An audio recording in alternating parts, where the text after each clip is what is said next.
Oke, selamat siang semuanya. Kita mau lanjut pembelajaran kita hari ini. Untuk materi yang kemarin, sebelum pertemuan hari ini, kita belajar tentang bagaimana makanan bisa diproses di dalam tubuh. Ya. Masih ingat kan pelajarannya? Halo, masih ya? Oke, untuk hari ini kita mau melanjutkan materi. Kita mau lihat share screen berikut ini. Ini ada beberapa contoh makanan di sini. Apakah kalian bisa menyebutkan makanan apakah ini dan kemudian apa fungsinya buat tubuh kita? Ya, ini ada beberapa contoh, kita punya macam-macam ya. Ada yang bisa tolong jawab? Yuk, siapa yang mau jawab? Boleh. Jeruk, Miss, vitamin C.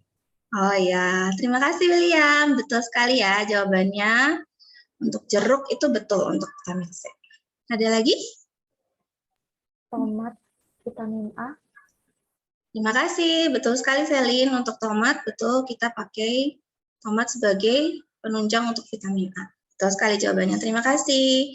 Jadi macam-macam vitamin kita konsumsi dan itu bisa menjadi berguna untuk kehidupan kita. Biasakan dari kecil anak-anak itu punya berbagai macam makanan, berbagai macam warna di dalam resep makanannya, supaya si anak itu juga belajar melihat bahwa di dalam kehidupan itu banyak sekali makanan yang bisa dia makan. Dan ilmu gizi adalah ilmu yang mempelajari segala sesuatu tentang makanan. Apa fungsinya supaya kesehatan kita jadi optimal? Apa sih yang kita lihat di dalam ilmu gizi? Yang pertama, tentu saja zat gizinya. Ada banyak sekali zat kimia yang diperlukan oleh tubuh supaya tubuh bisa berfungsi dengan maksimal. Ada anak-anak yang malnutrition, jadi dia kekurangan gizi dari sejak kecil misalnya, itu akan mempengaruhi cara kerja otaknya juga. Karena kalian sekarang sudah besar ya, sudah bisa memilih dan memilah makanan sendiri, Miss anjurkan kalian memilih makanan yang bergizi. Pilih makanan yang benar-benar bisa menunjang fungsi otak kalian. Nutrisi esensial adalah nutrisi yang tidak bisa disintesis oleh tubuh. Jadi kita harus makan, gitu ya. Bukan dalam bentuk kapsul atau vitamin dalam bentuk tablet misalnya, tetapi dari makanan yang kita makan. Dan sementara istilah gizi lain yang kita bisa lihat adalah status gizi. Status gizi adalah bagaimana seseorang memiliki status kesehatan dilihat dari seberapa besar keseimbangan antara kebutuhan yang dimiliki oleh seseorang dengan asupan nutrisinya, gitu ya. Semakin tinggi kebutuhannya, misalnya kita melihat laki-laki dan perempuan, untuk kebutuhannya itu berbeda. Kemudian untuk orang-orang yang kerjanya lebih banyak duduk dengan lebih banyak bergerak, itu kebutuhannya juga beda, karena itu masukan nutrisinya juga berbeda. Nah, untuk yang keempat adalah diet. Diet adalah pilihan makanan yang biasanya dimakan seseorang untuk mencapai satu tujuan tertentu. Misalnya dia sedang sakit misalnya, yang sempat kita pelajari juga tentang darah. Orang-orang yang punya kelainan darah itu zat besinya harus dikurangi. Jadi dia harus diet makan makanan yang mengandung zat besi tinggi. Sampai di sini apakah ada yang ditanyakan?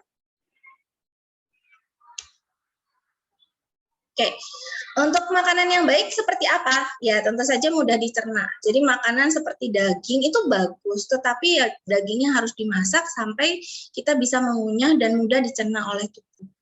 Tentu saja harus higienis. Jadi kebersihannya harus terjaga dan mengandung nutrisi dengan jumlah yang cukup sesuai dengan apa yang diperlukan tubuh.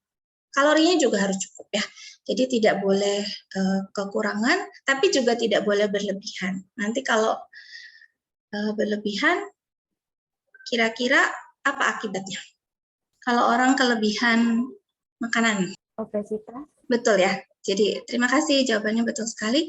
Kalau orang kelebihan makanan tentu saja dia akan mengalami obesitas. Apa yang menjadi efek lagi dari obesitas? Selain kegemukan, nanti efeknya kemana kira-kira? Diabetes.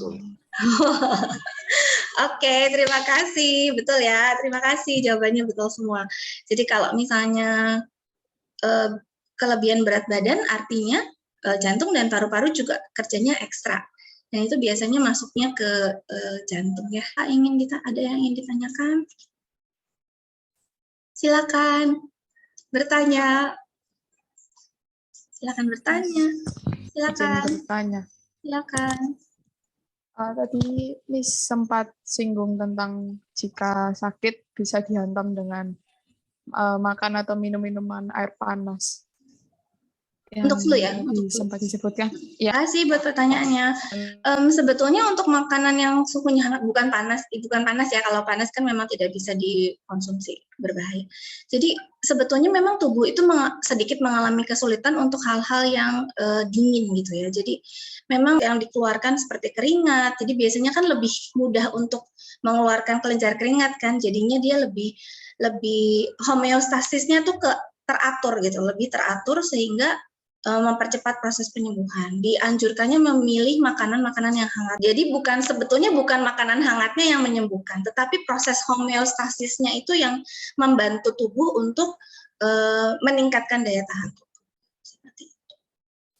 Oke, apakah sudah terjawab? Ya. Apakah ada yang ingin ditanyakan lagi? Silakan. Kalau tidak ada yang mau ditanyakan lagi, untuk pertemuan berikutnya mungkin bisa disiapkan, kalian bisa baca-baca bahan di bab yang berikutnya untuk pengolahan makanan sehat. Seperti apa sih pengolahan makanan sehat, kita akan bahas di pertemuan berikutnya. Oke, pertemuan hari ini Miss akhiri. Terima kasih buat hari ini. Tuhan Yesus memberkati.